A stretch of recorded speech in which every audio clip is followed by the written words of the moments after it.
अनोशो talk. Gita दर्शन अध्याय 8 number 9।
उन दो प्रकार के मार्गों में से जिस मार्ग में अग्नि है, ज्योति है और दिन है तथा शुक्ल पक्ष है और उत्तरायण के 6 महीने हैं, उस मार्ग में मरकर गए हुए ब्रह्मविद्या योगीजन ब्रह्म को प्राप्त होते हैं।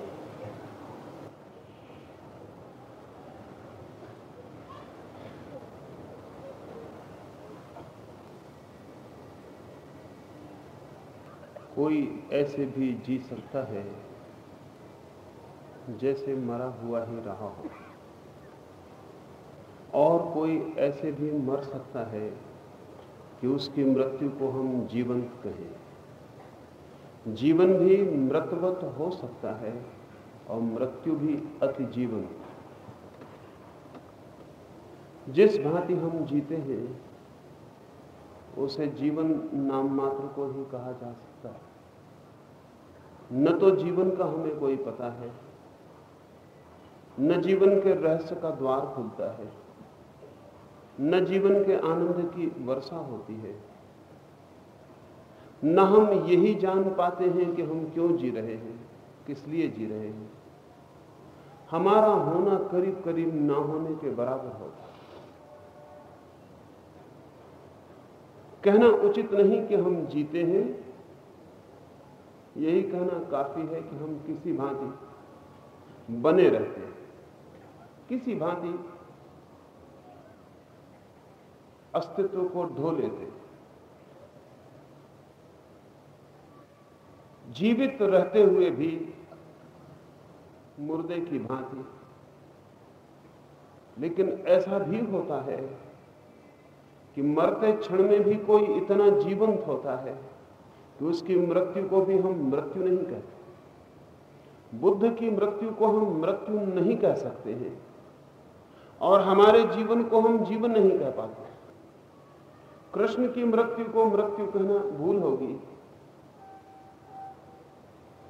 उनकी मृत्यु को हम मुक्ति कहते हैं, उनकी मृत्यु को निर्वाण कहते हैं, उनकी मृत्यु को हम जीवन से और महाजीवन में प्रवेश कहते हैं।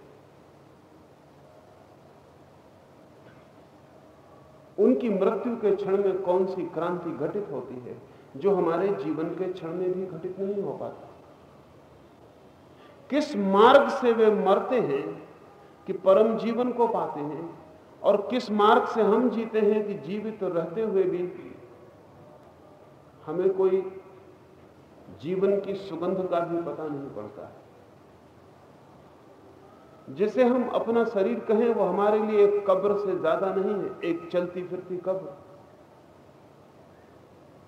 और ये लंबा विस्तार जन्म से लेकर मृत्यु तक बस आहिस्ता आहिस्ता मरते जाने का ही काम करता है।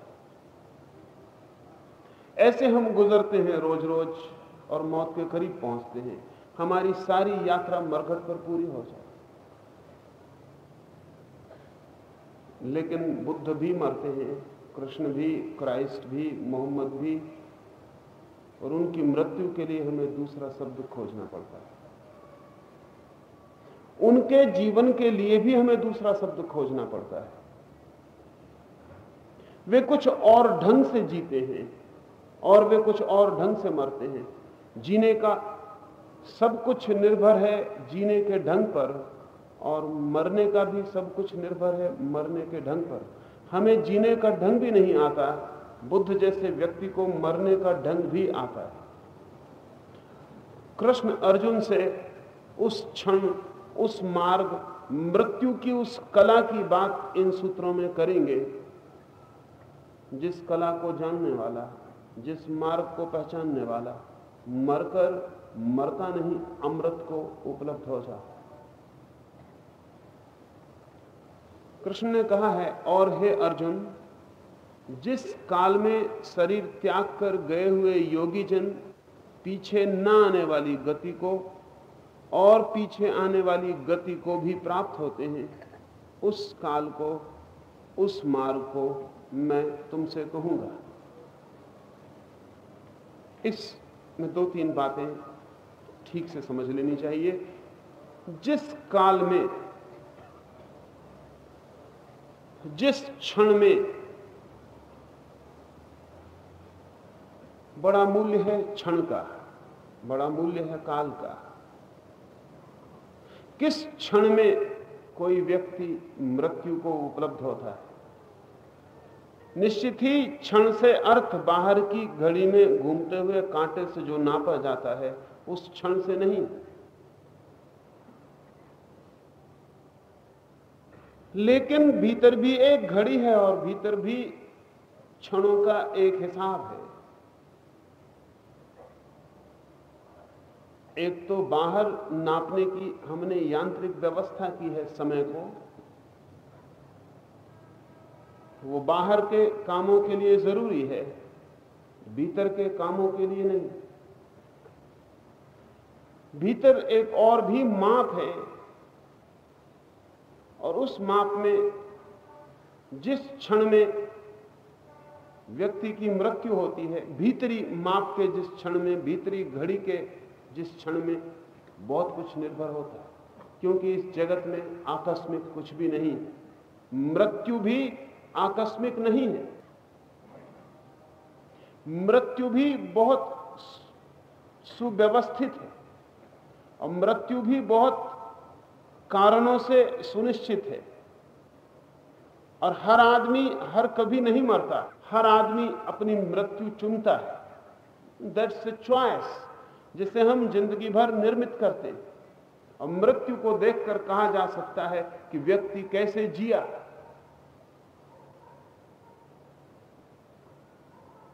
भीतर मृत्यु का क्षण निर्णायक है। यदि भीतर की घड़ी, भीतर का समय विचार से भरा हो, वासना से भरा हो, कामना से भरा हो, तो व्यक्ति मरकर वापस लौट आता है। लेकिन भीतर का समय यदि बिल्कुल शुद्ध हो, सिर्फ समय हो, कोई विचार नहीं, कोई कामना नहीं, कोई तृष्णा का सूत्र नहीं, शुद्ध क्षण हो समय का, जैसे निश्चल पानी हो, जरा भी कुछ और अशुद्धि उसमें ना हो, सिर्फ समय हो, तो उस क्षण में मरा हुआ व्यक्ति संसार में लौटकर नहीं आता।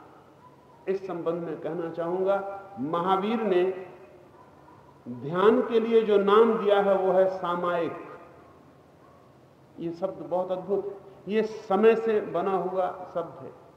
महावीर ने कहा है कि ध्यान में उसी को कहता हूं जब तुम्हारे भीतर का समय बिल्कुल शुद्ध हो। इसलिए उन्होंने ध्यान का उपयोग ही नहीं किया, ध्यान की जगह उन्होंने सामायिक शब्द का उपयोग किया। शुद्ध समय में ठहर जाना ध्यान।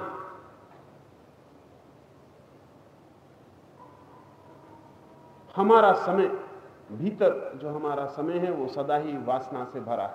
थोड़ी भीतर का स्मरण करें तो ख्याल में आ जाएगा। आपने अपने भीतर वर्तमान के क्षण को कभी भी नहीं जाना होगा। भीतर या तो आप अतीत को जानते हैं, बीत गए को, जिसकी स्मृति आपका पीछा करती है छाया की भांति।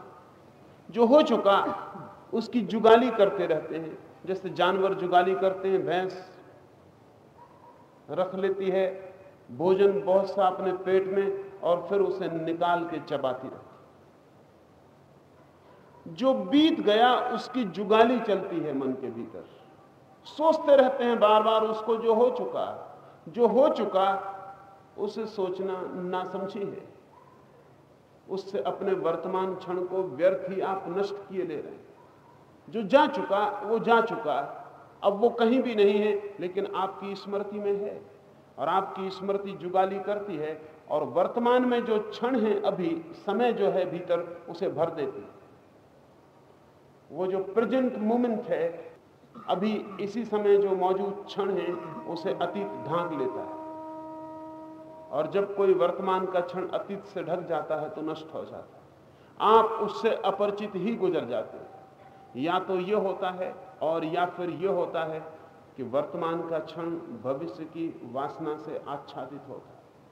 सोचते हैं उसके संबंध में जो अभी नहीं है, होगा।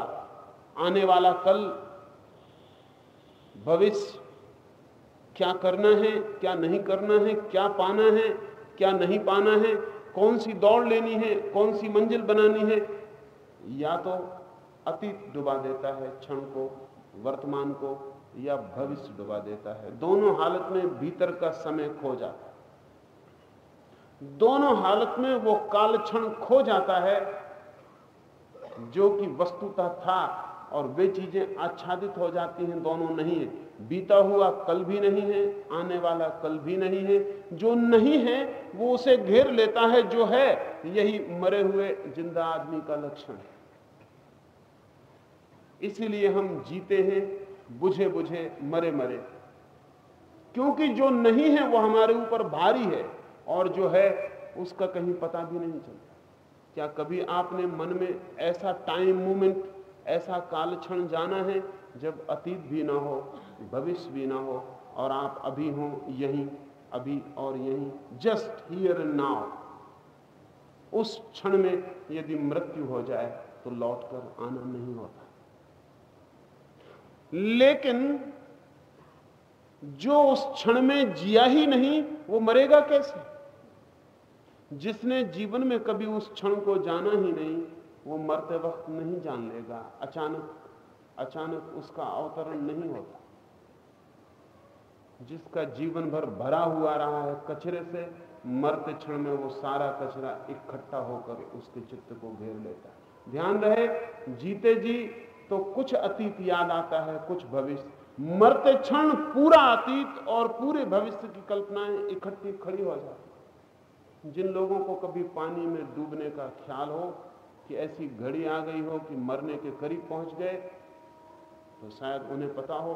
बहुत से डूबने वाले लोगों ने जो बच गए वक्तव्य दिए हैं, और वो वक्तव्य ये हैं कि डूबते क्षण में पानी में जबकि लगता है मौत आ गई, तो एक क्षण में सारा जीवन फिल्म की भांति आंख के सामने से गुजर जाता है।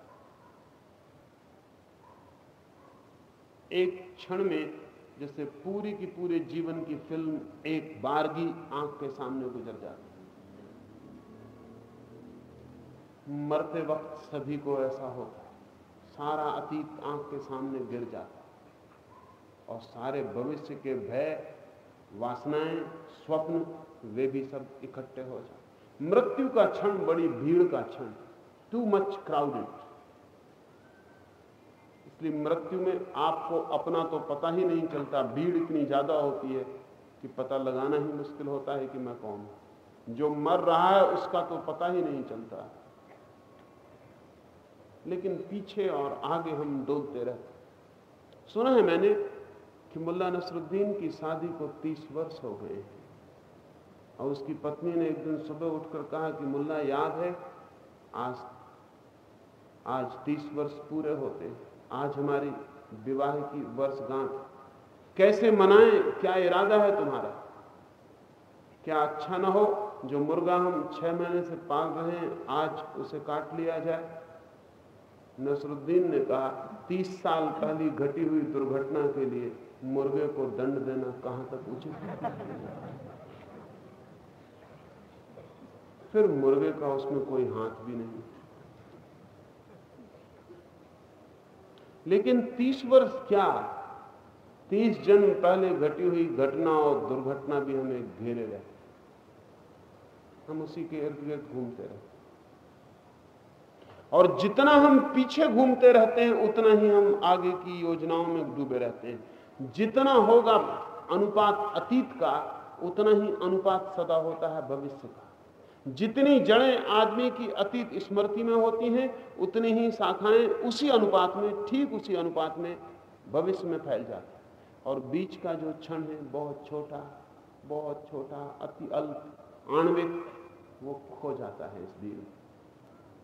जिस काल क्षण की कृष्ण बात कर रहे हैं उस काल क्षण को ठीक से समझ लें। उस समय न अतीत हो न भविष्य, रह जाए शुद्ध वर्तमान, परिपूर्ण निश्चल, परिपूर्ण निर्दोष, इनोसेंट, अनबर्डन, निर्बोझ, निर्भार। तो उस क्षण में जो मृत्यु होती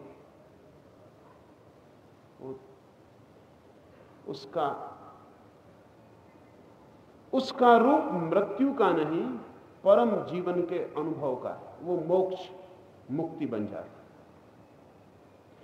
मृत्यु हम तब तक कहते हैं अंत को जब तक वापस लौटना जारी रहता है।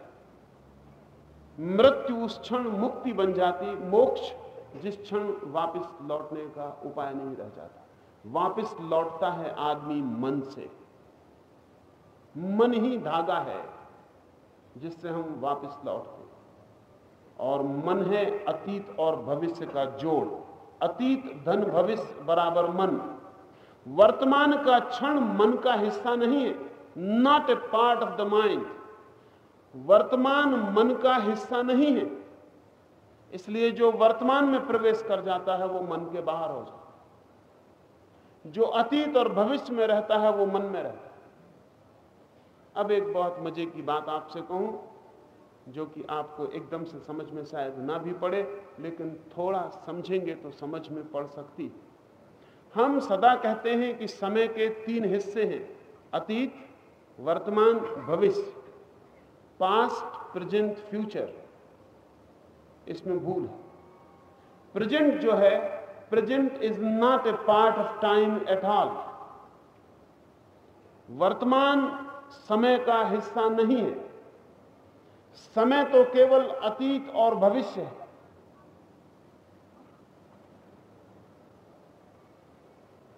वर्तमान समय के बाहर।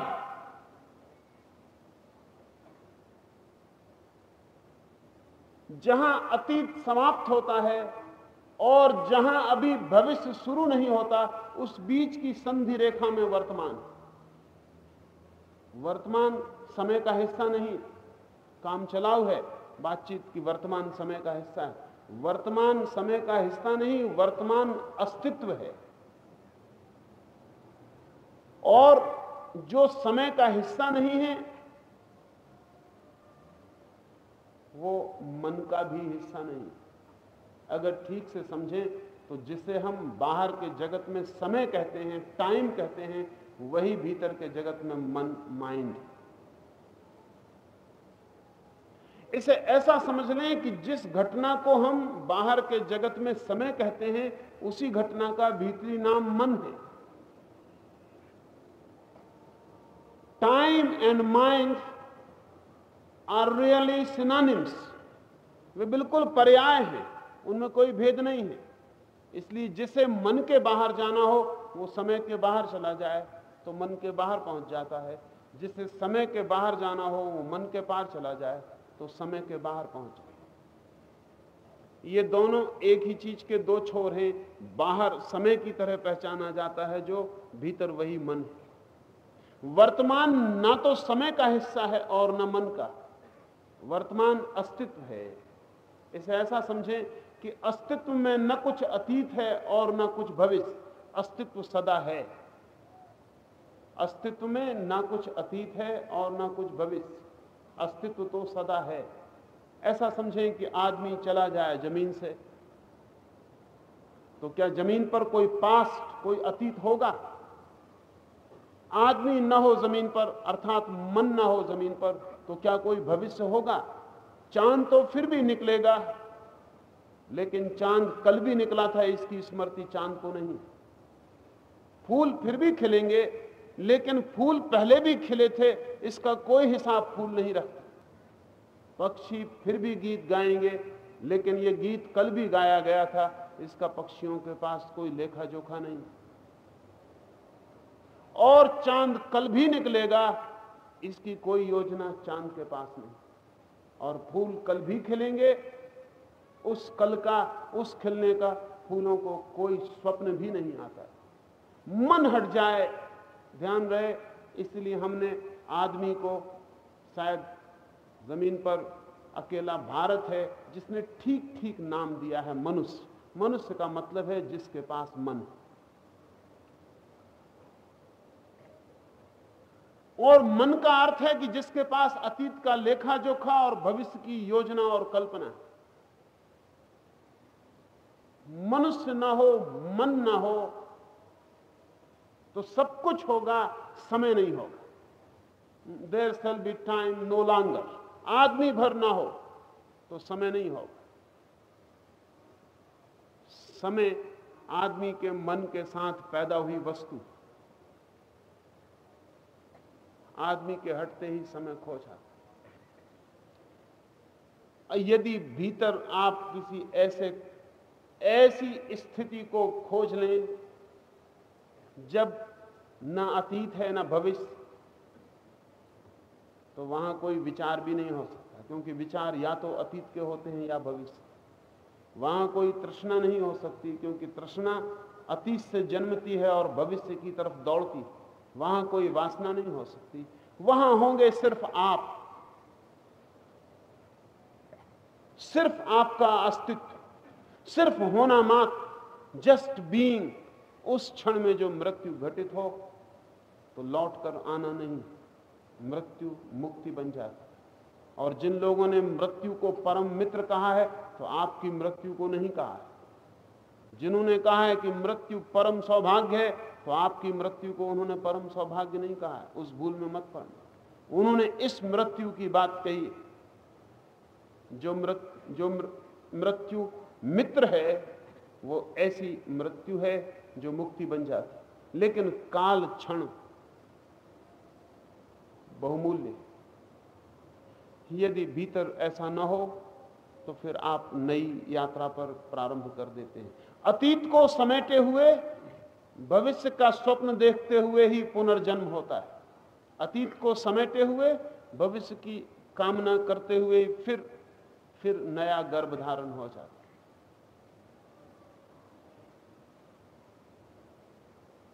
लौट कर आना हो तो भरा हुआ मन चाहिए। लौट कर ना आना हो तो रिक्त, खाली, शून्य मन चाहिए। शून्य मन का अर्थ है अमन, जिसको कबीर ने अमनी अवस्था कहा है। और जापान के ज़ेन फकीर जिसे स्टेट ऑफ नो माइंड कहते हैं, उसी की चर्चा कृष्ण कर रहे हैं। लेकिन मृत्यु के समय आकस्मिक, अचानक द्वार पर आ गई मृत्यु, उस क्षण आप कैसे संभाल पाएंगे अपने को? यदि जीवन में प्रतिपल ना संभाला तो जो ठीक से नहीं जिया वो ठीक से मर नहीं सकेगा। गलत जीने का अंतिम परिणाम गलत मृत्यु होगी, और गलत मृत्यु का अर्थ होता है कि फिर गलत जीवन का प्रारंभ, आपने फिर बीज बो दिए। जीवन में ही संभालना पड़े, जीते जी ही संभालना पड़े। और ये आप तभी संभाल सकते हैं जब आपको ख्याल हो कि जीवन के किसी भी क्षण में मृत्यु घटित हो सकती, अभी और यहीं घटित हो सकती।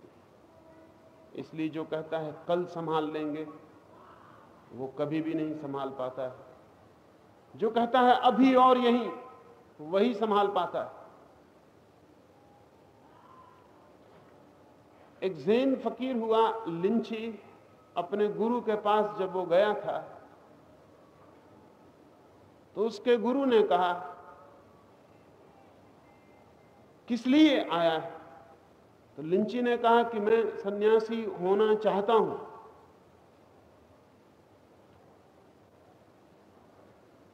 उसके गुरु ने कहा, होना चाहता है या अभी होने को तैयार है?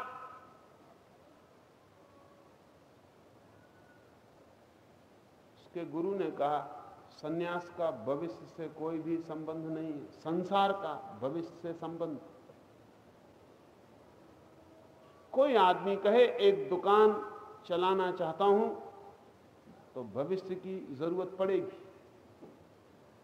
दुकान एक फैलाव है समय में। कोई आदमी कहे धन कमाना चाहता हूं, तो आज इसी क्षण नहीं कमा सकता है। धन के लिए आयोजना करनी पड़ेगी, 5 वर्षीय 50 वर्षीय योजनाएं बनानी पड़ेंगी, प्लानिंग करनी पड़ेगी। फिर भी मिलेगा नहीं मिलेगा नहीं कहा जा सकता है, क्योंकि धन पर मेरा बस नहीं और बहुतों का बस भी है, और मैं अकेला ही धन कमाने नहीं चल पड़ा हूं, सारी पृथ्वी धन कमाने चल पड़ी। भारी प्रतिस्पर्धा है, सिर्फ धर्म को छोड़कर सभी चीजों में भारी प्रतिस्पर्धा।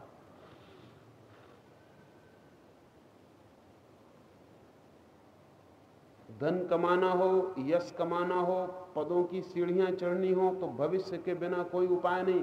Time will be needed.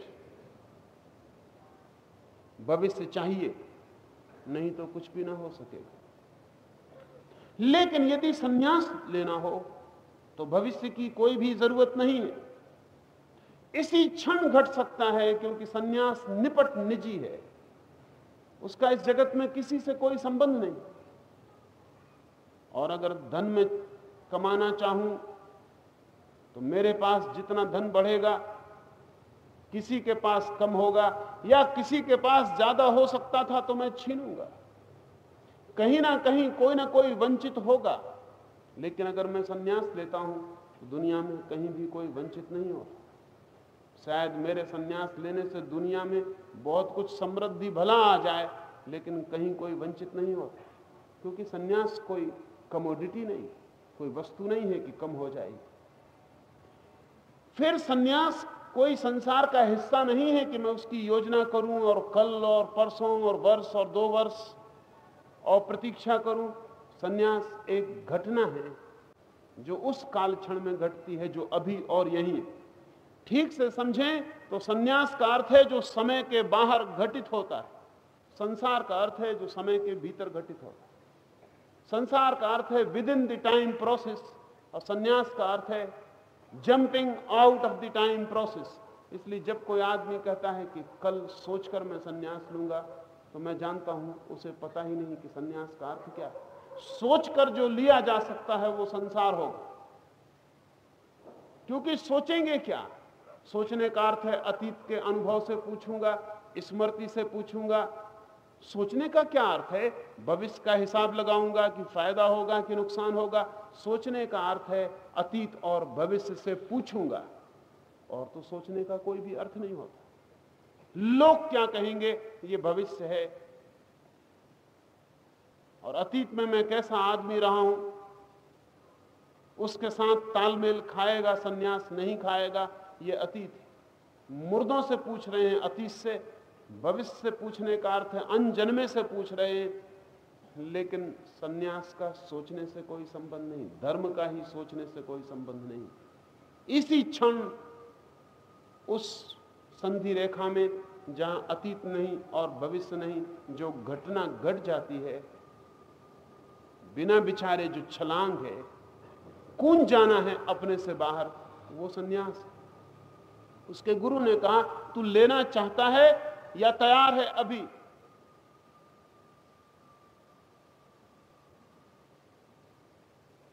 उस युवक ने, लिंची ने आंखें बंद कर ली, सोचने लगा।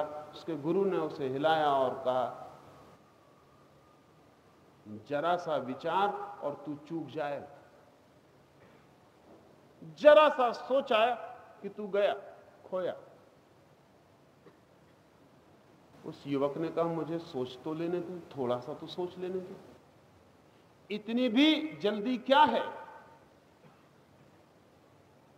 उसके गुरु ने कहा काश तुझे पता होता कि मौत किसी भी क्षण घटित हो सकती है तो तू इस तरह की बात न कहता कि इतनी भी जल्दी क्या है। और तू सोचेगा क्या? तू ही सोचेगा ना। अगर तू सोच सकता होता तो बहुत पहले कभी का सन्यासी हो चुका होता। मुल्ला नसरुद्दीन की पत्नी उससे कह रही है एक दिन कि जो बुद्धिमान लोग हैं वो शादी करके भी सुखी रह सकते हैं। मुल्ला नसरुद्दीन ने कहा जो बुद्धिमान हैं वो बिना शादी किए ही सुखी रह सकते हैं। उसके गुरु ने, लिंची के गुरु ने कहा कि तू सोच रहा है, अगर तू सोच ही सकता तो सन्यास कभी का फलित हो गया होता। सोचकर अगर सच में तू सोच सकता तो कोई संसार में रह सकता है, और अगर अब तक तू नहीं सोच पाया तो उसी मन को लेकर तू आगे भी कैसे सोचे? तू सोच मत। लिंची ने अपने गुरु के तरफ देखा और कहा कि मैं सन्यासी हो गया, क्योंकि अब यह भी कहना कि हो जाऊंगा फिर भविष्य होगा, मैं हो गया। आज्ञा दें सन्यासी को, अब उस आदमी को भूल जाएं जो आया था। कहते हैं कि उसके गुरु ने अपनी पगड़ी उसके सिर पर रख दी और कहा कि मैं उस आदमी की तलाश में था जो उस काल क्षण में छलांग लगा ले जिसका नाम वर्तमान है, क्योंकि मेरी मृत्यु करीब है। अब मैं विदा लेता हूं, अब मेरा काम तू संभाल लेना। उस लिंची ने कहा कि लेकिन मैं अभी अभी सन्यासी हुआ, अभी मुझे कुछ भी पता नहीं है। उसके गुरु ने कहा सब तुझे पता हो जाएगा। जिसे वर्तमान के क्षण में खड़े होने की जरा सी भी क्षमता है उसे सब ज्ञान के रहस्य के द्वार खुल जाते हैं। अब मैं तुझे कुछ कहने की मुझे जरूरत नहीं। और गुरु ऐसा बिना उपदेश दिए, ऐसी घटना बहुत कम घटती है, बिना उपदेश दिए गुरु तिरोहित हो गया। और लिंची ने दूसरे दिन सुबह से गुरु की मंच पर बैठकर बोलना शुरू कर दिया। जितने ज्ञानी उसके गुरु के द्वारा पैदा हुए थे उससे हजारों गुना ज्ञानी लिंची के द्वारा पैदा हुए। लिंची के गुरु का नाम भी पता नहीं है, क्योंकि लिंची पूछ ही नहीं पाया, वो डिसअपियर हो गया। और जब भी कोई लिंची से पूछता था कि तुझे ये ज्ञान कैसे मिला, तो वो कहता था गुरु ने तो मुझे कोई ज्ञान नहीं दिया, सिर्फ एक धक्का दिया था। लेकिन जिस दिन से मुझे ये राज मिल गया अभी और यहीं होने का, उस दिन से कोई अज्ञान न रहा। अज्ञान के सब बादल छट गए। जीवन में जो वर्तमान के क्षण को पकड़ने की कला आ जाए, तो कृष्ण जिस मृत्यु क्षण की बात कर रहे हैं, जिस काल क्षण की, वो घटित हो सकता है। जिस काल में शरीर त्याग कर गए हुए योगी जन पीछे न आने वाली गति को और पीछे आने वाली गति को भी प्राप्त होते हैं, क्योंकि योगी जन भी दो प्रकार के हैं। इसमें कठिनाई होगी वाक्य को सुनकर, क्योंकि दोनों के लिए कृष्ण योगी जन का प्रयोग करते हैं। योगी जन दो प्रकार के हैं, योग भी दो प्रकार का है। एक तो जिसे हम परम योग कहें, द सुप्रीम योग, वो परम योग अभ्यास, क्रिया, साधना, इसमें भरोसा नहीं करता। उस परम योग का ही पुराना नाम सांख्य। सांख्य जैसे ये लिंची को घटना घटी, इस तरह की घटना में भरोसा करता है, सडन एनलाइटनमेंट। अगर कोई आदमी राजी है अभी और यहीं वर्तमान के क्षण में खड़े होने को, तो बिना किसी योगाभ्यास के, बिना किसी ध्यान के वो घटना घट जाएगी जिससे परम से मिलन हो जाए। क्योंकि उससे हम कभी छूटे नहीं है, इसलिए पाने के लिए कोई भी रास्ता तय करने की जरूरत नहीं है। जिससे हम कभी अलग नहीं हुए, उस तक पहुंचने के लिए किसी भी विधि और विधान की आवश्यकता नहीं। जिसमें हम खड़े ही हैं अभी और सदा से, क्या उसे पाने को भी कोई यात्रा करनी पड़ेगी? लेकिन ये बात समझ में आती नहीं, और समझ में भी आ जाए तो कोई परिणाम नहीं होता। कृष्णमूर्ति इस सांख्य की ही चर्चा 40-50 वर्षों से कर रहे। इन 50 वर्षों में एक सुनिश्चित वर्ग उन्हें निरंतर सुनता है, निरंतर पढ़ता है, फिर भी कहीं पहुंचता हुआ मालूम नहीं पड़ता। 40-40 वर्ष उन्हें सुनने वाले लोग मेरे पास आकर कहते हैं सब समझ में आता है, फिर कुछ होता क्यों नहीं? सब समझ में आ गया है, फिर कुछ होता क्यों नहीं? असल में उनको इतना ही समझ में नहीं आया कि अगर कुछ होने की आकांक्षा है तो सांख्य आपका सूत्र नहीं बन सकता। अगर ये भी आप पूछ रहे हैं कि सब समझ में आ गया, कुछ होता क्यों नहीं है, ये होता क्यों नहीं, ये तो भविष्य, ये होता क्यों नहीं, ये तो वासना। अगर समझ में आ गया तो होना बंद करो। अब भविष्य को छोड़ दो, अब ये कामना भी छोड़ दो कि कुछ हो, मोक्ष हो, आनंद हो, परमात्मा हो। ये कामना भी सांख्य के मार्ग में बाधा है, परम योग के मार्ग में बाधा है। लेकिन कभी करोड़ 2 करोड़ में कोई एकाध व्यक्ति, कभी सदियों में घटित होता है जो परम सांख्य को सीधा पा लेता। लेकिन उसका सीधा पाना भी हजारों जन्मों की लंबी भटकन का ही परिणाम होता है। परम सांख्य को भी सीधा पाया नहीं जा सकता। यदि कृष्णमूर्ति जैसा व्यक्ति भी पाता हो तो वो भी अनंत अनंत जन्मों की प्रक्रिया का फल। लेकिन जब कोई वैसा पा लेता है तो वो दूसरों से कहता है कि कुछ करने की जरूरत नहीं, बस हो जाओ अभी और यहीं। वो दूसरा सुन लेता है, शब्द समझ में भी आ जाते हैं, बार बार सुनने से और जल्दी समझ में आ जाते हैं। इसलिए कृष्णमूर्ति जैसे लोगों को वे ही लोग रोज पढ़ते रहते, वे ही लोग हर वर्ष सुनते रहते हैं, वे ही शकलें, क्योंकि बार बार पुनरुक्ति से उनको ये वहम होने लगता है कि अब सब समझ में आने लगा, क्योंकि सब शब्द समझ में आ जाते। लेकिन फिर भी वे पूछते फिरते हैं कि कुछ हुआ नहीं। अगर होने की ही वासना है तो परम योग आपका मार्ग नहीं, सांख्य आपका मार्ग नहीं, और होने की वासना सभी में। मजा तो यह है कि सांख्य में भी लोग इसलिए उत्सुक होते हैं कि अच्छा चलो होना तो चाहते हैं। अगर आप कहते हो कि होने की वासना छोड़ोगे तभी हो पाओगे, तो हम होने की वासना भी छोड़ने को तैयार। लेकिन उस वासना के पीछे भी कुछ होने की कामना सदा ही मौजूद है। इसलिए बहुत जाल है भीतर। इस जाल को तोड़ना हो तो दूसरी विधि है। उन दूसरे योगी जन को कृष्ण ने कहा है कि और पीछे आने वाली गति को भी प्राप्त होते हैं।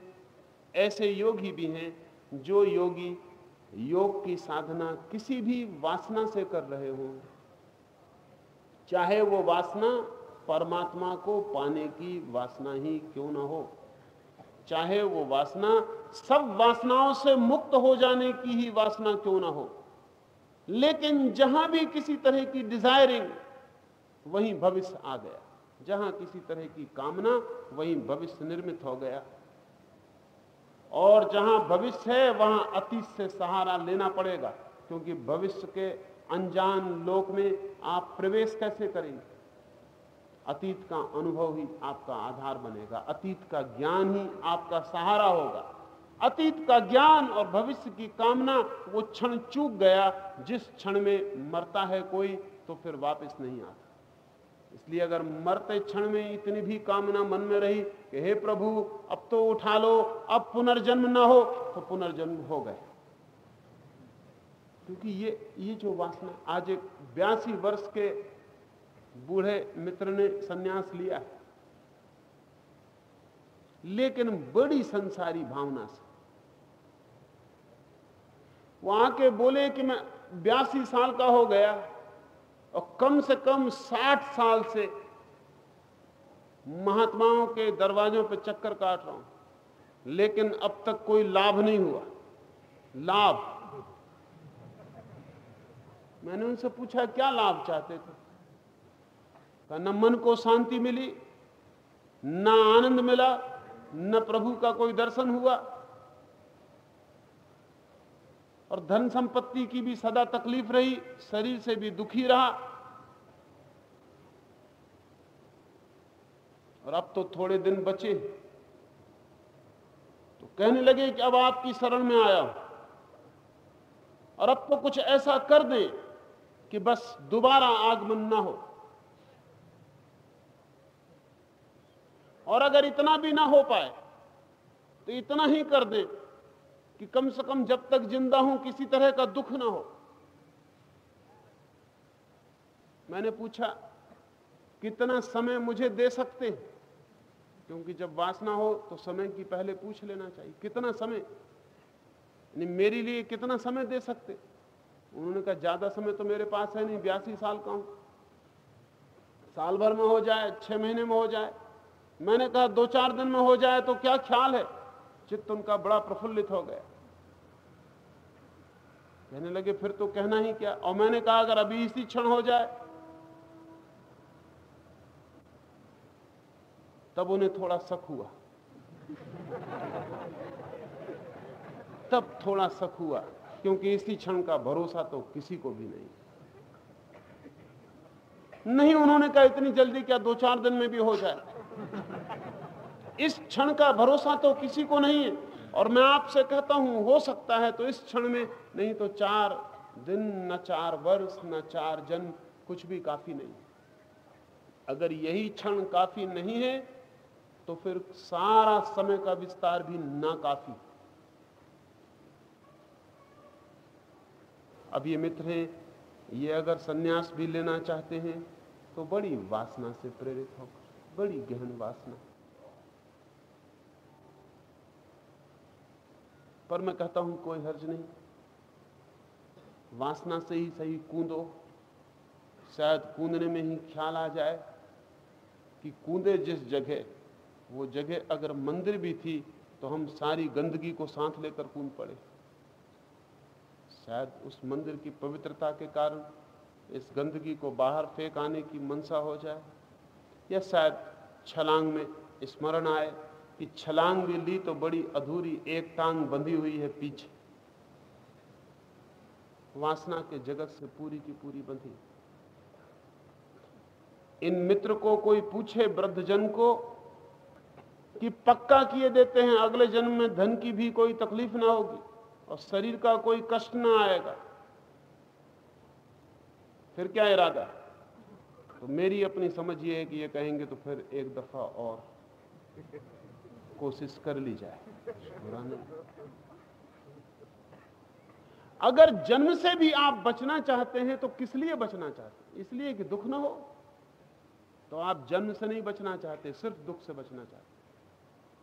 और अगर कोई भरोसा दिला दे कि हम बिना दुख का जन्म दे देते हैं तो आप पहले होंगे कतार में, और भीड़ में बड़ी जल्दी मचाएंगे कि क्यों में मुझे आगे आने दो।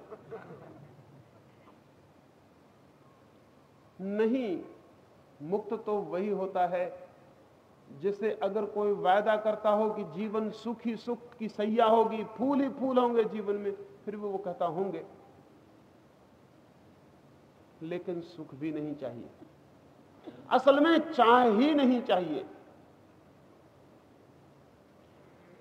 ऐसे काल क्षण में जब कोई भी चाह नहीं है, जो शरीर से छूटता है, उसकी यात्रा परम धाम की तरफ हो जाती। लेकिन अगर आखिरी क्षण में धर्म की वासना, मोक्ष की वासना, पुनर्जन्म ना हो, ऐसी वासना भी बनी रही, तो चाहे कितना ही योग साधा हो, कितने ही आसन किए हों, कितना ही शीर्षासन लगाया हो, कितने ही घंटों सिद्धासन में बैठे हो, चाहे कुछ भी किया हो, कितने ही लाख दफे राम राम लिखा हो, कोई अंतर नहीं पड़ेगा। फिर वापस लौट आएंगे। हाँ, इतना अंतर पड़ेगा कि शायद ये जो शुभ वासना है, मोक्ष की,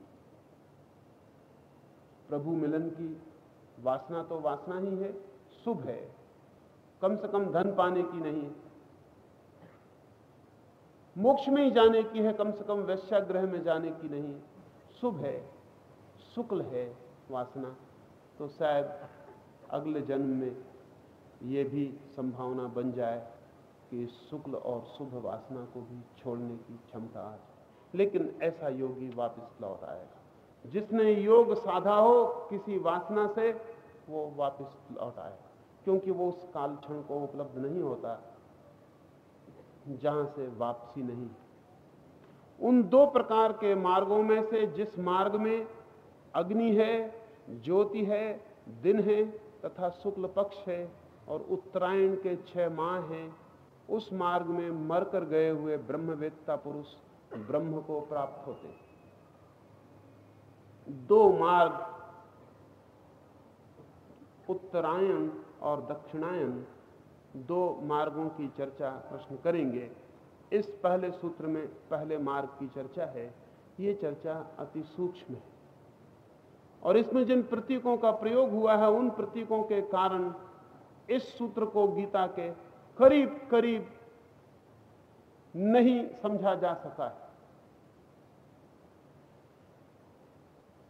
इस सूत्र पर प्रवेश करने के पहले 2-3 बातें ख्याल ले लें। एक तो जितने ही अंतर जगत की गहन बात हो उतने ही हमें प्रतीक चुनने पड़ते हैं। बात सीधी नहीं कही जा सकती। बात सीधे कहने का उपाय नहीं, क्योंकि बात कुछ ऐसी है और ऐसी मिठास की तरह भीतरी है और इतनी गहन अनुभव की है कि शब्द में रखते ही हमें प्रतीक चुनने पड़ते हैं, सीधा कहने का उपाय नहीं। जैसे आपके भीतर जब पहली बार आनंद घटित होगा और आपसे कोई पूछे कि वो आनंद कैसा था, तो आपको कुछ ना कुछ प्रतीक खोजने पड़ेंगे जो बिल्कुल अधूरे होंगे, छूते भी नहीं होंगे सत्य को, लेकिन फिर कोई उपाय नहीं। ध्यान में जो लोग गहरे उतरते हैं, यदि उन्हें संभोग का अनुभव है, जो कि बहुत कम लोगों को है, और जब मैं कहता हूं बहुत कम लोगों को है तो मेरा अर्थ यह है कि अधिक लोगों को केवल वीर्य स्खलन का अनुभव है, संभोग का अनुभव नहीं। लेकिन अगर किसी को कभी संभोग का कोई क्षण भर का भी अनुभव है तो ध्यान में जब वो पहली दफे जाता है तो निरंतर मुझे लोग आके कहते हैं, बड़ी हैरानी की बात है, आज ध्यान में भीतर गया तो ऐसा लगा जैसे भीतर कोई गहन गहन संभोग घटित हो रहा है, ऑर्गाज्म। अभी एक अंग्रेज युवती मेरे पास ध्यान में प्रयोग कर रही थी। उसे जिस दिन पहली दफा ध्यान की घटना घटी, उसने मुझे आकर कहा, मैं हैरान हूं, क्योंकि मैं जीवन भर से एक ही तलाश में थी कि मुझे कोई तृप्तिदायी संभोग का क्षण मिल जाए। उसने न मालूम कितने पति बदले हैं और न मालूम कितने साथी बदले हैं और न मालूम कितने पुरुषों के साथ रही, सिर्फ इस आशा में कि किसी दिन संभोग का ऐसा क्षण मिल जाए, इस आदमी से नहीं मिलता, दूसरे से मिल जाए, तीसरे से मिल जाए। ध्यान के पहले अनुभव में से मुझे आके कहा कि मैं हैरान हूं, जिसकी खोज में संभोग में कर रही थी वो तो मुझे कभी नहीं मिला, लेकिन ध्यान में मुझे पहली दफा वो मिला है जिसकी कोई धुंधली सी आकांक्षा मेरे भीतर थी। मैं गहन संभोग में उतर गई। स्वभावता संभोग और ध्यान के उस अनुभव में कोई ऐसा फासला है, इतना फासला जैसे आकाश में कोई तारा निकले और उस तारे की छाया आपके घर में भरे हुए गंदे डबरे में बन जाए। उस तारे की छाया में और उस तारे में जितना फासला है, इतना ही फासला है। लेकिन फिर भी छाया तो है, रिफ्लेक्शन तो है। तो जब भी कोई अंतर अनुभव में उतरता है तो उसे प्रतीक चुनने पड़ते हैं, जो प्रतीक बाहर के जगत से लिए गए। उन प्रतीकों के कारण बड़ी कठिनाई होती है। जैसे समस्त योग शास्त्रों ने, योग विधियों ने 2 तरह के पथ, विशेषकर वैदिक युग ने 2 तरह के पथ विभाजित किए हैं जिनसे मनुष्य की चेतना यात्रा करती। तो पहले तो हम उन 2 पथों का विभाजन समझ लें।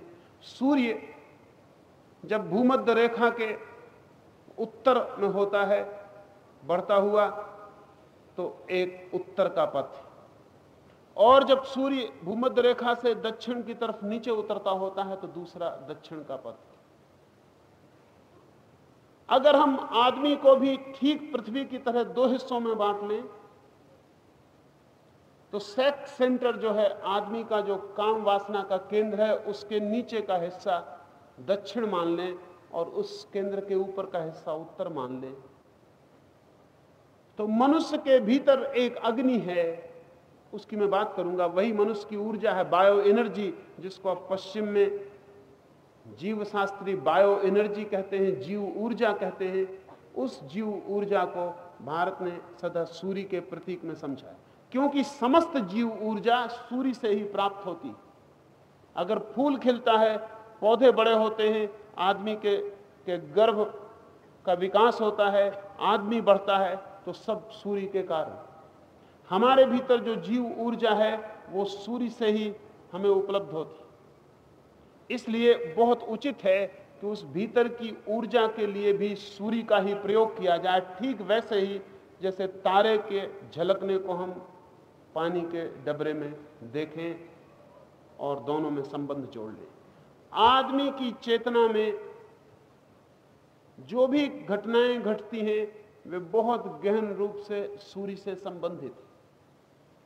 तो मनुष्य को भी हम दो हिस्सों में तोड़ लें, भूमध्य रेखा बना लें, मनुष्य के काम वासना के केंद्र से एक रेखा खींच दें, तो नीचे का हिस्सा दक्षिण पथ होगा, ऊपर का हिस्सा उत्तर पथ होगा। जब जीव ऊर्जा दक्षिण की तरफ उतरती रहती है, यानी पैरों की तरफ उतरती रहती है, तब जो मृत्यु घटित होती है वो एक तरह की मृत्यु। और जब जीव ऊर्जा काम केंद्र से ऊपर की तरफ उठती है और सिर की तरफ प्रवाहित होती है, उत्तर पथ की तरफ, उत्तरायण, तब जो मृत्यु घटित होती है वो और ही तरह की मृत्यु। और इन दोनों की यात्राएं अलग हो जाती। जब जीव ऊर्जा नीचे की तरफ उतरती है, जो कि हमारी समस्त वासनाओं में उतरती है, इसलिए काम वासना हमारी सबसे केंद्रीय वासना है, क्योंकि सर्वाधिक जीव ऊर्जा को हमारी काम वासना का केंद्र ही नीचे की अधोगमन की तरफ भेजता है। एक बहुत मजे की बात आपसे कहूं, जब तक आपका चित्त काम वासना से भरा रहता है तब तक आपके पैर के तलुए सदा गर्म रहेंगे,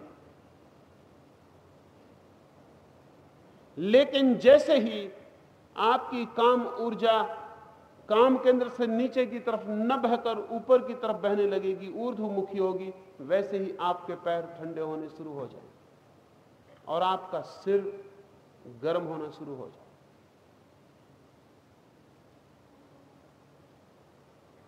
बुद्ध जैसे योगी के पैर बिल्कुल ही शीतल, आइस कूल, बिल्कुल शीतल, बर्फीले शीतल होते।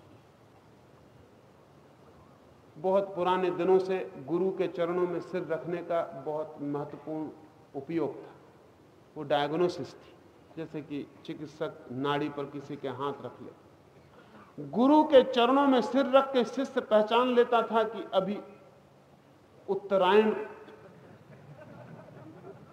ये व्यक्ति हुआ या नहीं,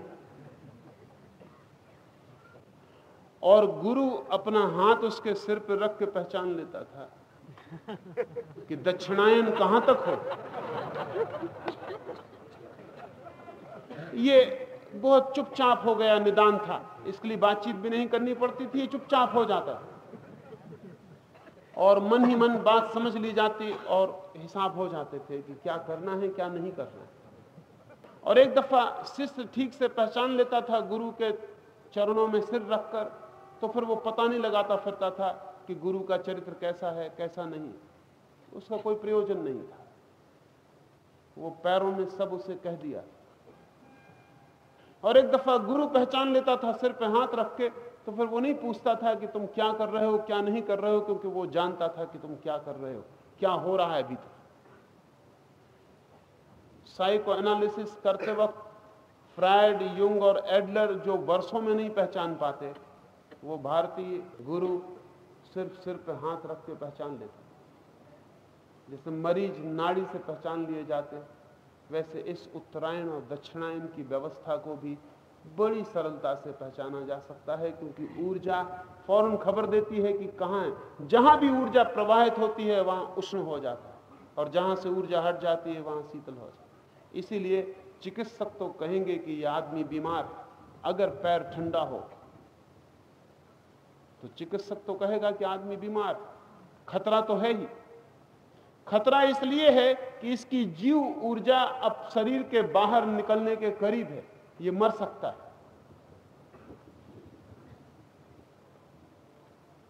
बायोलॉजिकली, जीव शास्त्र के हिसाब से पैरों का ठंडा होना स्वास्थ्यप्रद नहीं, वो स्वास्थ्य में खराबी का सूचक है। ठीक भी है, क्योंकि अगर शरीर को जिलाना है तो शरीर तभी तक ठीक से जीता है जब तक शरीर की वासना नीचे की तरफ बहती हो। जैसे ही वासना ऊपर की तरफ बहने लगती है वैसे ही शरीर का कोई प्रयोजन नहीं रह गया। लेकिन इससे आप ये मत समझ लेना कि अगर आपके पैर ठंडे हों तो आपकी ऊर्जा ऊपर बह रही। पहले तो चिकित्सक से पूछना, 100 में 99 मौके तो ये होंगे कि आप सिर्फ बीमार हैं। तो जब मैं कहता हूं कि ज्ञानी के पैर ठंडे हो जाते हैं, तो मैं ये नहीं कह रहा हूं कि जिनके ठंडे हो जाते हैं वो ज्ञानी। The vice versa is not right, विपरीत ठीक नहीं है। और सिर्फ इस ऊर्जा को सिर की तरफ प्रवाहित करने के लिए शीर्षासन का इतना गहरा प्रयोग किया गया, और कोई प्रयोग का मूल्य नहीं। इसलिए जो बहुत कामातुर हैं, अगर वे शीर्षासन करें तो उन्हें थोड़ा लाभ होगा, क्योंकि उनकी थोड़ी सी ऊर्जा सिर की तरफ बहनी शुरू हो जाए। इसलिए काम वासना से पीड़ित व्यक्ति को शीर्षासन लाभ पहुंचा सकता है, लेकिन क्षणिक ही, क्योंकि कितनी देर सिर के बल खड़े रहिए, आखिर पैर के बल खड़े होंगे, ऊर्जा फिर बहनी शुरू हो जाए। पहला तो विभाजन ये समझ लें कि काम केंद्र से नीचे की तरफ बहती ऊर्जा दक्षिण पथ है आपके भीतर के सूर्य का, और अगर मरते क्षण में भी आपकी ऊर्जा पैरों की तरफ बह रही हो काम केंद्र से, तो फिर आप पुनर्जन्म से मुक्त नहीं हो सकते। लेकिन अगर ऊर्जा आपकी ऊपर बह रही हो, ऊर्ध्वमुखी हो, तो आप मुक्त हो सकते हैं। इसलिए उत्तरायण के 6 माह, इसका प्रतीक अर्थ आप समझ लेना। उत्तरायण के 6 माह अर्थात आपके जीवन का जो आधा हिस्सा है आपकी देह का, उसकी ओर इशारा। इसका इशारा एक और भी है कि आदमी अगर 70 साल जीता है या 100 साल जीता है, अगर 100 साल जीता है तो 50 साल समय में हम रेखा खींच लें तो 50 साल तक माना जा सकता है कि उसकी ऊर्जा नीचे की तरफ बहती रहे। लेकिन आने वाले 50 साल में भी अगर नीचे की तरफ बहे तो वो आदमी आत्मघाती है, वो अपने जीवन को व्यर्थ कर रहा है। उत्तरायण उसके जीवन का शुरू हो जाना चाहिए। इसलिए हमने जो आश्रम बांटे थे 4, 50 के साथ उत्तरायण शुरू होता था। 50वें वर्ष में व्यक्ति को वानप्रस्थ हो जाना चाहिए। 25 साल घर में ही रहे, लेकिन ऊर्जा को अब ऊपर ले जाने में संलग्न। और जिस दिन 75 साल की उम्र में वो पाए कि अब ऊर्जा ऊपर जाने में समर्थ हो गई, तब वो घर छोड़ दे और अब समग्र रूप से ऊर्ध्वगामी हो जाए, वो संन्यास्त हो जाए। अगर आज हम ऐसा समझें कि 70 साल उम्र है, तो 35 साल के बाद काम ऊर्जा, जीवन ऊर्जा को उत्तरायण पर जाना चाहिए। अगर 35 साल में आपकी काम ऊर्जा का उत्तरायण शुरू नहीं होता तो मरते वक्त तक आप उत्तरायण में पहुंच नहीं पाएंगे, दक्षिणायन में ही मृत्यु होगी। ये दूसरा विभाजन समझ लें। और इसके बाद एक एक प्रतीक को समझ लें। उन प्रतीकों से भी बड़ी भूल हुई। उन 2 प्रकार के मार्गों में, जिस मार्ग में अग्नि है, ज्योति है, दिन है तथा शुक्ल पक्ष है और उत्तरायण का अर्धवर्ष है, उस मार्ग में मरकर गए हुए ब्रह्मवेत्ता पुरुष ब्रह्म को उपलब्ध होते हैं। अग्नि, ज्योति, दिन और शुक्ल पक्ष, 4 शब्दों का प्रयोग किया है। न अग्नि से मतलब है, न ज्योति से, न दिन से, न शुक्ल पक्ष, फिर भी मतलब है, क्योंकि वो प्रतीक आपको क्रमशः कुछ समझाने में सहयोगी होंगे। अग्नि में ईंधन भी होगा, अग्नि भी होगी, लेकिन उत्ताप भी होगा। ज्योति में ईंधन नहीं, ये प्रतीक है, ईंधन नहीं, धुआं नहीं, उत्ताप भी कम हो जाएगा। अग्नि क्याटिक होती है, उसकी लपटें कहीं भी दौड़ती रहती हैं। ज्योति में लपट स्थिर हो जाएगी और एक बन जाएगी। अग्नि अनेक लपटों वाली होगी, ज्योति एक लपट वाली होगी और एक यात्रा पर संलग्न हो जाएगी। दिन और भी उदार हो गया, अब लपट भी नहीं है, केवल प्रकाश है। अगर दिन को ठीक पहचानना हो तो उस समय को दिन समझें जब सुबह रात जा चुकी होती है और सूरज नहीं निकला होता, तब जो आलोक फैला होता है चारों ओर, वही दिन। फिर तो सूरज आ जाता है, तो सूरज के आने से गहन अग्नि का प्रभाव शुरू हो जाता, उत्ताप शुरू हो जाता। सुबह जब भोर के समय में जब रात जा चुकी और दिन, सूर्य वाला दिन अभी नहीं आया, तो बीच में जो एक संध्या का क्षण है जब सिर्फ प्रकाश होता है, जिस प्रकाश में उत्ताप नहीं होता, वही दिवस है, वही दिन। ज्योति में ताप तो होगा ही, दिन में ताप भी खो जाता है। वो भी प्रकाश का ही एक रूप है, लेकिन क्रमशः प्रकाश जो है नॉन वायलेंट होता चला जाता, अहिंसक होता चला जाता, लेकिन उसमें भी पूरी शीतलता नहीं होती, क्योंकि सूरज कहीं निकट ही छिपा होता है और जल्दी ही आने के करीब होता है। सच तो यह है कि वो होता ही इसलिए है कि सूरज आ चुका होता है क्षितिज के बिल्कुल निकट, प्रकट नहीं हुआ होता, लेकिन उसकी मौजूदगी इतनी निकट होती है इसलिए प्रकाश फैल जाता है। तो कहीं थोड़ा सा ताप तो उसमें छिपा ही होगा, वो ताप भी चला जाए तो फिर शुक्ल पक्ष, जैसा कि चांद की रात होती है, सूरज बहुत दूर है, गर्मी का कोई सवाल नहीं, अब प्रकाश भी है और परम शीतल भी। जो व्यक्ति अपनी ऊर्जा को काम केंद्र से ऊपर की तरफ यात्रा पर ले जाता है तो पहला अनुभव उसे अग्नि का होता है। जो व्यक्ति अपनी सेक्स एनर्जी को, बायो एनर्जी को ऊपर की तरफ ले जाता है, पहला अनुभव अग्नि का होता है। वो अनुभव जस्ट लाइक फायर, बहुत उत्ताप का होता है, काम केंद्र बिल्कुल जल उठता है, लपटें भर जाती। लेकिन अगर वो साहस रखे और जल्दी ना करे और इन लपटों से मुक्त ना होना चाहे, क्योंकि मुक्त होने का वो एक ही रास्ता जानता है कि इनको बहिर्गमन कर दे, इनको नीचे की यात्रा पर चला जाने दे।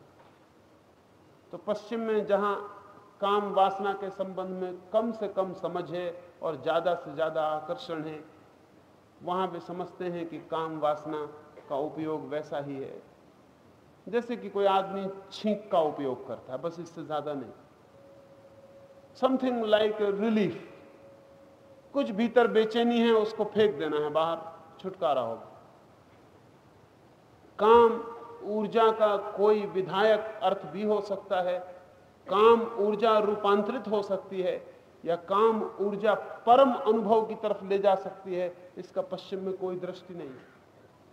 पूरब में भी वो बात फैलती चली जाती। लोग काम वासना को भी ऐसा ही समझते हैं कि जैसे शरीर से और मल फेंक देने हैं, वैसे ही काम वासना भी शरीर की शुद्धि का एक उपाय है, शरीर के हल्के कर लेने का, तनाव को विसर्जित कर देने का एक रिलीफ। छींक जैसे आ जाए, बस ऐसी। अगर जल्दी ना की और काम केंद्र पर जब शक्ति ज्यादा इकट्ठी होती है तो अग्नि बढ़नी शुरू होती है, क्योंकि ऊर्जा जो काम केंद्र पर इकट्ठी होती है वो बहुत संक्षिप्त रूप में सूर्य से ही उपलब्ध हुई है, और एक छोटा सा सूर्य सेक्स सेंटर पर निर्मित हो जाता है, एक बहुत छोटा बिंदु गहन अग्नि का। अगर जल्दी की तो वो नीचे बिखर जाता, अगर जल्दी ना की, उसे सहने की हिम्मत रखी और राजी रहे कि जो कुछ भी हो, लेकिन यात्रा ऊपर की ही करनी है और इस ऊर्जा को ऊपर ही ले जाना है, और ऊपर और ऊपर, तो बहुत शीघ्र वो जो सूर्य की तरह गोल बिंदु था एक लपट बन जाता। वो जो अग्नि थी वो एक लपट बन जाती, एक ज्योति, जैसे दिए की ज्योति ऊपर की तरफ भागती हो वैसी ज्योति बन जाती। इस ज्योति के बनते ही परम आनंद अनुभव होता है, क्योंकि ताप कम हो जाता है, दहकता अंगारा पिघल जाता और ज्योति बन जाता। लेकिन इस ज्योति में भी ताप तो है, इस ज्योति में भी हलन चलन तो है, मूवमेंट तो है, चंचलता तो है, और कोई भी हवा का झोंका, वासना का तीव्र झोंका हो तो इस ज्योति को भी नीचे ले जा सकता है। अगर और संयम रखा और धैर्य रखा तो ये ज्योति दिन की तरह हो जाती। जैसा सुबह सूरज नहीं निकला, रात जा चुकी, तारे छिप गए और आकाश में भी सूरज का कोई पता नहीं, और दिगंत सिर्फ सुबह के प्रकाश से भर गए, बहुत आलोक से, जरा भी उत्ताप नहीं। ये लपट बहुत शीघ्र ही जैसे और ऊपर उठती है आलोक बन जाती, लेकिन अभी फिर भी इसमें लपट का थोड़ा सा हिस्सा है। ज्योति ही बिखर के बनती है आलोक, तो ज्योति के कण इसमें मौजूद होते, इसमें थोड़ा उत्ताप अभी भी है, बहुत न्यून, लेकिन अभी भी हम इतना ही कह सकते हैं कि इसमें उत्ताप नहीं है निगेटिवली। अभी ये नहीं कह सकते कि ये शीतल हो गया, अभी रूपांतरण पूरा नहीं हुआ। रूपांतरण तो तब पूरा होता है जब हम और धैर्य रखते हैं। और ध्यान रहे, इस तीसरे क्षण में धैर्य की सर्वाधिक जरूरत पड़ती है साधक को। अग्नि को सह लेना उतना कठिन नहीं है, इसलिए कठिन नहीं है कि पीड़ा तो बहुत होती है अग्नि में, लेकिन अग्नि से ऊब पैदा नहीं होती, उसमें बड़ी उत्तेजना के साथ हम जी सकते हैं ज्यादा। लपट के साथ, ज्योति के साथ भी जी लेना बहुत कठिन नहीं है, उसमें भी चंचलता होती, और चंचलता में मन ज्यादा जी लेता है क्योंकि बदलाहट बनी रहती। लेकिन जब दिवस होता है, तीसरी घड़ी आती है और दिन के जैसा प्रकाश रह जाता है, तो बहुत बोर्डम पैदा होता है। इसलिए इस तीसरी अवस्था में अक्सर साधक एकदम उदास हो जाता, उदासीन हो जाता, सब तेजस्विता खो जाती। अग्नि के क्षण में साधक बहुत तेजस्वी मालूम पड़ता है, अंगार जैसा मालूम पड़ता है। ज्योति के समय वो तेजस्विता कम होती, लेकिन फिर भी उत्तप्तता होती, ज्योति होती। लेकिन तीसरे क्षण में ज्योति भी खो जाती है और एक गहन उदासी भी पकड़ ले सकती, ऊब भी पकड़ती है, क्योंकि कुछ बदलाहट नहीं होती, कहीं कोई कंपन भी नहीं होता, सिर्फ खाली प्रकाश रह जाता है। इस समय धैर्य की बहुत जरूरत है। धैर्य की जरूरत सदा ही अंतिम क्षणों में ज्यादा होती, क्योंकि मन उसी वक्त ज्यादा बेचैन करता, अभी भी वापस लौटा जा सकता है, क्योंकि ताप अभी भी मौजूद है जो फिर से सेक्स एनर्जी बन सकता है। जब तक ताप है, जब तक हीट है, इसलिए हम जानवरों को तो कहते हैं कि जब वो काम वासना में भरे होते हैं तो हम कहते हैं ऑन हीट। आदमी भी जब काम वासना में भरा होता है तो ऑन हीट, तप्त होता है। इसलिए जब आप काम वासना से भरते हैं तो पूरा शरीर तप्त हो जाता है, सारा शरीर ईंधन बन जाता है, पसीना आ जाता है, हृदय की धड़कनें बढ़ जाती, श्वास गर्म हो जाती, शरीर से बदबू निकलनी शुरू हो जाती, सब भीतर आग पर हो जाता। अभी भी दिन से भी वापस गिरा जा सकता है, क्योंकि ताप अभी भी बिखर गया लेकिन मौजूद है, डिफ्यूज्ड है लेकिन है, अभी फिर से इकट्ठा होकर वापस लौट सकता। अगर अभी भी धैर्य रखा, शांति रखी और साधना ऊर्ध्वगमन की जारी रखी, तो अंतिम घटना घटती है, वो ऐसा हो जाता है भीतर प्रकाश जैसा शुक्ल पक्ष में होता। लेकिन शुक्ल पक्ष क्यों कहा? पूर्णिमा ही कह देते,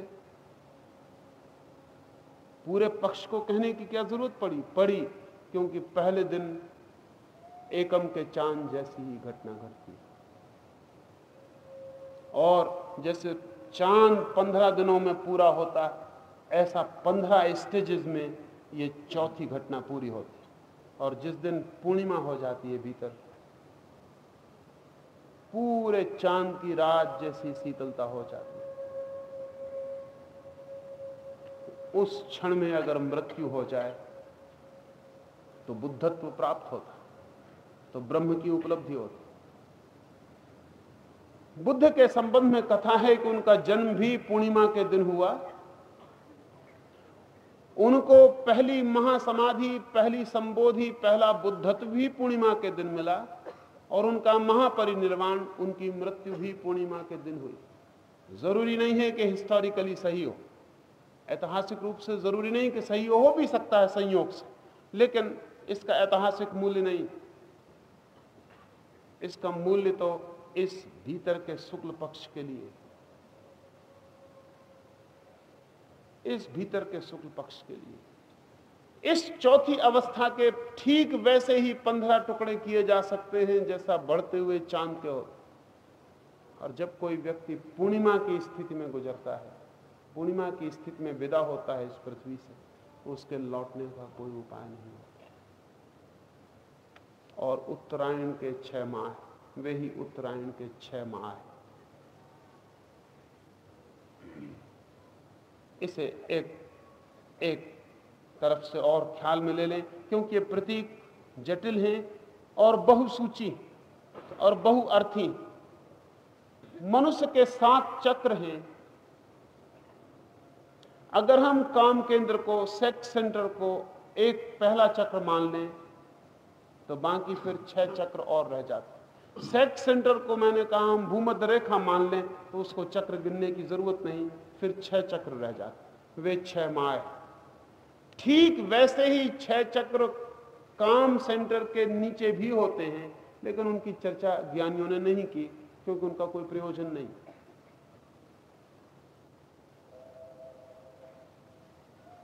तो अगर हम इन 6 की संख्या को ध्यान में रखें, तो भी उत्तरायण के 6 माह हमारे ख्याल में आ जाएगा। यदि ऐसी घटना घटे, और ऐसी घटना घटती है जब भीतर पूर्णिमा की स्थिति आ जाती है, 4 अग्नि की यात्राओं को पार करके, ठीक उसी समय 6 माह को पार करके सहस्त्रार पर, 6 चक्रों को पार करके सहस्त्रार पर भी चेतना पहुंच जाती है।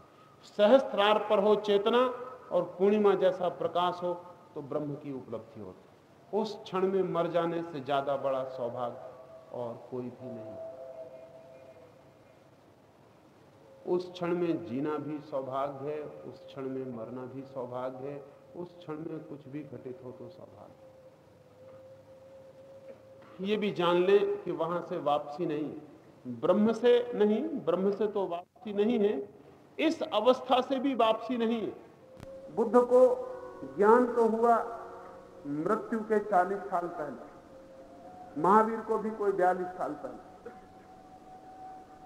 जिस दिन ज्ञान हुआ उसी दिन शुक्ल पक्ष पूरा हो गया, उसी दिन उत्तरायण का सूर्य अपनी पूरी स्थिति पर पहुंच गया, उस दिन से नीचे लौटना बंद हो गया। लेकिन मृत्यु तो 40 साल बाद घटित हुई। इसलिए बौद्धों ने अच्छा शब्द चुना है। वो कहते हैं जिस दिन बुद्ध को बुद्धत्व मिला मरने के 40 साल पहले, उसे वो कहते हैं निर्वाण। उस दिन एक अर्थ में तो मृत्यु हो गई, क्योंकि अब कोई वापसी नहीं। फिर जिस दिन वस्तुतः मृत्यु हुई, शरीर छूटा, उसे वो कहते हैं महापरिनिर्वाण। उस दिन शरीर भी छूटा। जहां तक भीतर का संबंध है शरीर उसी दिन छूट गया, जहां तक बाहर का संबंध है जगत के जानने का वो 40 साल बाद छूटा। लेकिन इन 40 साल में भीतर समय ने एक क्षण भी गति नहीं की। इन 40 साल में बाहर की घड़ी बताती रही, दिन आए रात आई, समय बीता, वर्ष बीते, माह बीते, 40 वर्ष बीते, लेकिन भीतर की घड़ी उस दिन के बाद फिर नहीं चली। भीतर फिर एक क्षण भी नहीं बीता। बुद्ध से मरने के दिन ही कोई पूछता है, महाकाश्यप पूछता है बुद्ध से कि आज आप खो जाएंगे मृत्यु में, हम सबका क्या होगा? बुद्ध ने कहा, मुझे खोए काफी समय हो चुका है। मैं तुम्हें जो दिखाई पड़ता था वो छाया मात्र, उसमें मेरा होना न होना बराबर है। मैं मर चुका हूं। उसी दिन जिस दिन मैंने जाना स्वयं को, उसी दिन मर चुका हूं।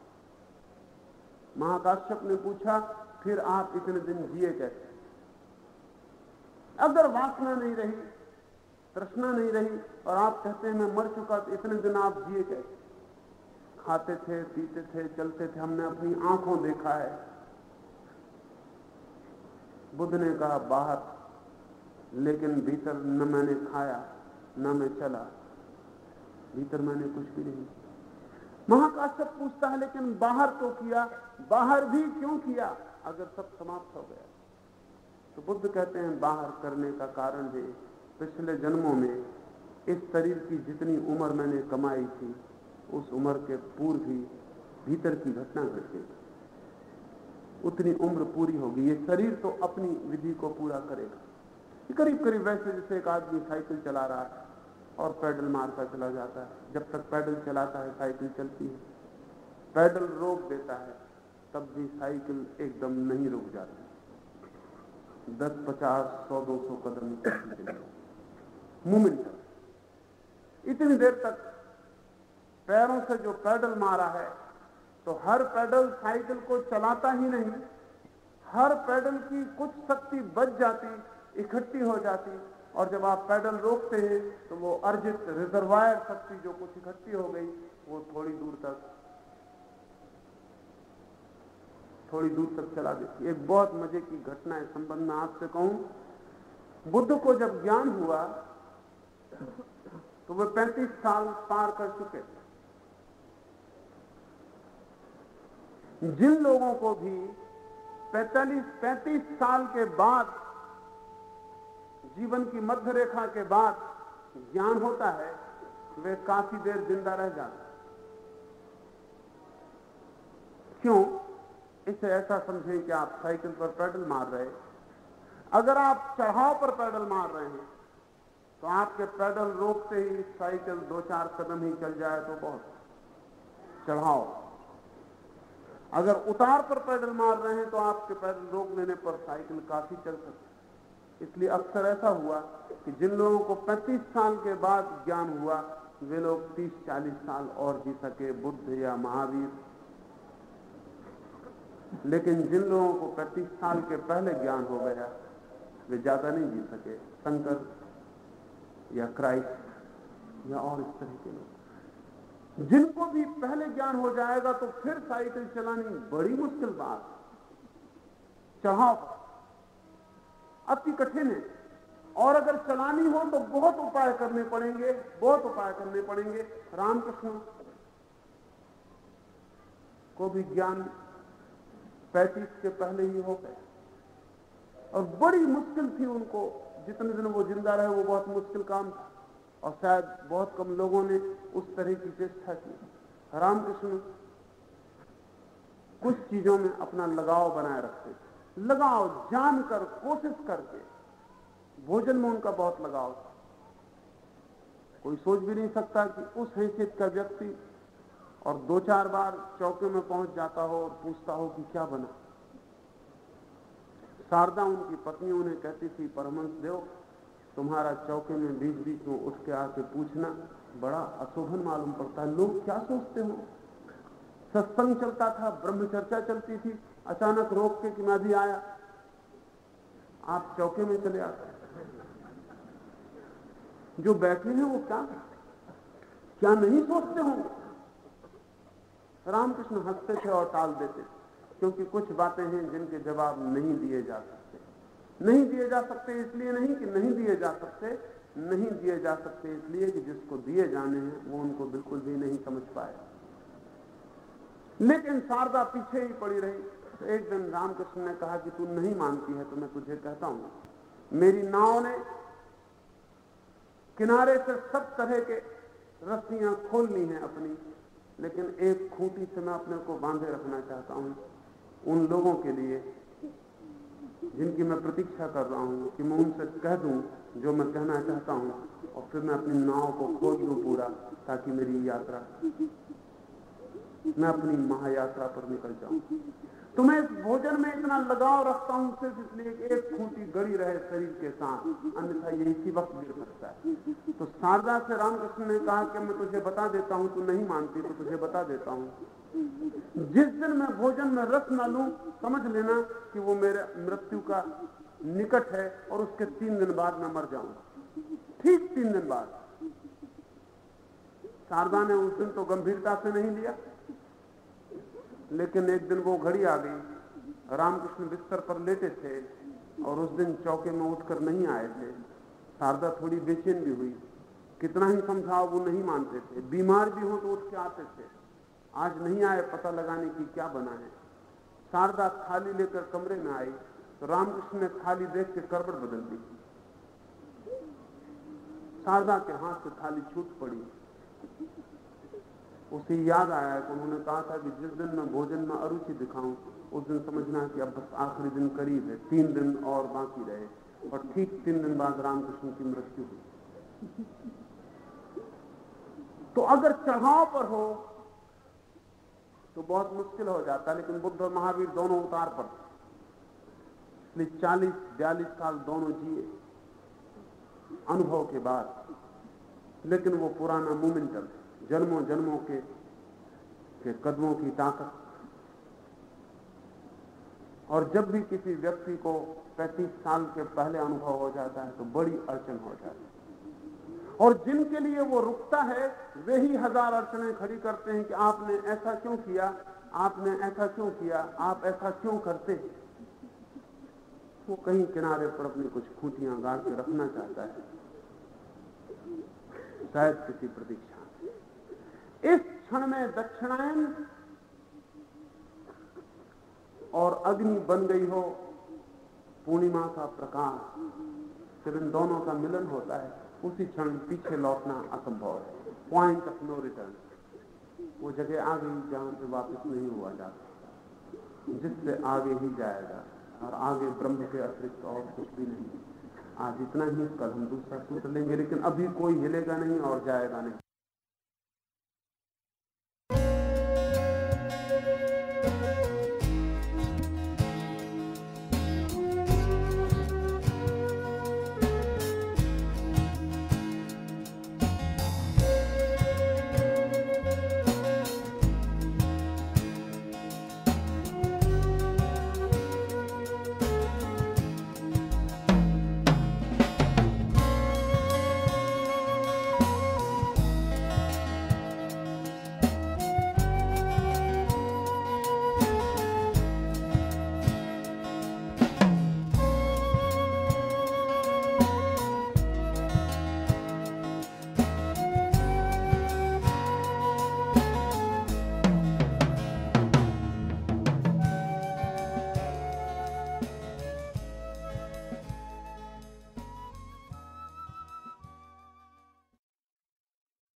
The responses to sutras and voice recording on this audio format are the copyright of Osho International Foundation.